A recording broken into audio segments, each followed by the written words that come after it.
Hello, everyone. This is Scott, and my semi famous person is Bell Hooks. I will be comparing her to the Social Studies Standard 3.4.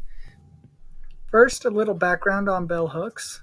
She was born with the name Gloria Jean Watkins, but later gave herself the pen name of Bell Hooks. She grew up in a small, segregated town in Kentucky. She began her professional career in 1976 as an English professor and lecturer at the University of Southern California. Between the 80s and 90s, she taught at multiple universities, including Yale. Today, Bell is most commonly known for her published works, many of which deal with race, capitalism, gender, education, and these issues' ability to produce and perpetuate systems of oppression and class domination throughout the American society.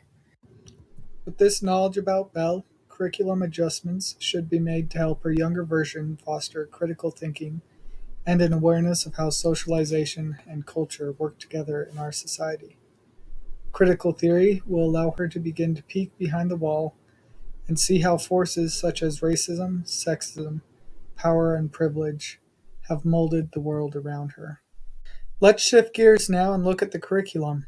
The stated outcome for Standard 3.4 is that students will be able to explain how ideas and events of the American Revolution continue to shape the American identity. Normal teaching of this lesson would reinforce how America was built upon the ideas of equality, freedom of speech, and the right to protest, democracy, and representative voice in government operations, and inspire an admiration and appreciation for the Founding Fathers and the nation they constructed.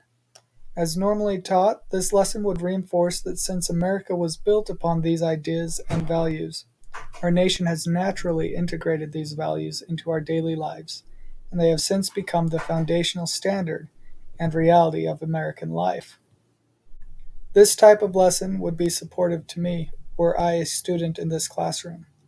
As a white male, all the promised freedoms and ideas originally sought for in the Revolution have since become the reality of the world I live in. Furthermore, this lesson's appreciation for the actions of the Founding Fathers would provide me with people like me who I could look up to and be inspired by. However, for Belle, this lesson would probably feel out of touch and far from the reality of her daily life. The lives lived by her and those in her community did not represent the realization of these ideals.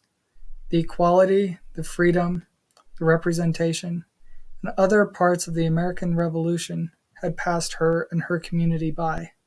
Noting the disparity between the value of the lesson for me, as a white male, and Belle, it is obvious that adjustments should be made.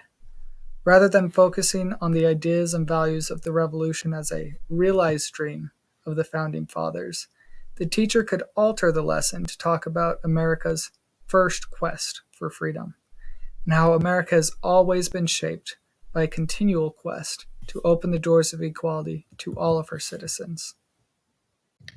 Harkening back to the Boston Tea Party, I could ask students to remember why early colonists felt their protests against England were justified.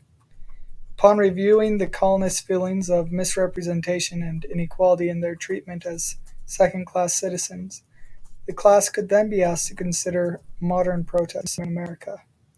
In what way are the civil rights and Black Lives Matter movements similar to the protests carried out by early American colonists? How are these modern groups responding to the ways in which they are held down as second class citizens? And how should we respond to their quest to receive the promises long set forth by the American Revolution? Discussion should also include how equal representation is not just a matter of having the right to vote for someone, but also involves being able to vote for someone who is like you in terms of race and gender. When talking about the Founding Fathers, we could discuss how the Founding Fathers opened the doors of freedom for white American colonists while simultaneously closing the door for Black Americans. These men are also just some of the few people who had great influence on the creation and continued growth of our country. Women, such as Abigail Adams, stood tall in helping to fight the Revolution. And later, individuals who fought entrenched American powers were just as important in keeping the American dream and revolution alive. People such as Frederick Douglass have helped to keep the cherished revolutionary visions close to the hearts and soul of every American today. Finally, it is fair to recognize that the curriculum for this section is designed to teach and instill American patriotism. Knowing this, the curriculum should include a reflection on how patriotism is not just an appreciation for peoples and events of the past. Rather, true patriotism involves the continued struggle to bestow those long sought after ideals of the American Revolution upon every group and person in this nation. By highlighting these things, I can avoid portraying the ideals fought for during the American Revolution as something we achieved 200 years ago and have uniformly since upheld in America. Rather, the reality of Bell Hooks and other African Americans' lives are acknowledged, and she and other students can feel inspired by the actions and ideas fought for in the Revolution and then continue to seek the nation's revolutionary quest towards equality. The new emphasis of this curriculum would be equally beneficial for me. The tools provided here to think critically about the world around me and the ability to recognize my place as a person of privilege would only enhance my ability to interact within my cultural and community spheres.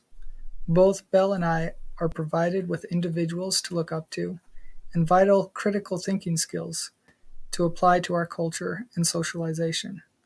This awareness of how the revolutionary cause is still moving forward today would then interact our actions and choices as we continue to grow.